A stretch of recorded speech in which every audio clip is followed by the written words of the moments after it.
आप सभी दोस्तों को नमस्कार, सादर प्रणाम।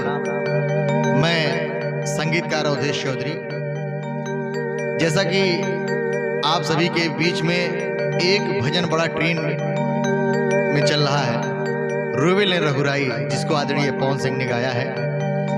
आइए, वैसे मैं कोई गायक तो हूँ नहीं, लेकिन ये बड़ा अच्छा लगा मुझे। दो लाइन आप लोगों के बीच में मैं पेश कर रहा हूँ। कोई भी गलती होगी तो मैं माफी चाहूंगा। आइए। शक्तिबान लगल लक्ष्मण के, रोवे ले रघुराई।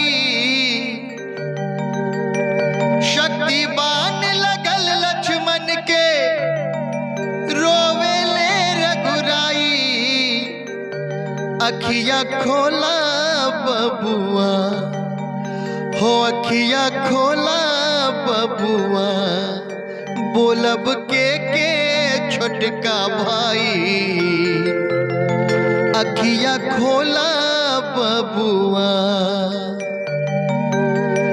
का जाके हम कहब अवध में, पूछी है तीनों माई।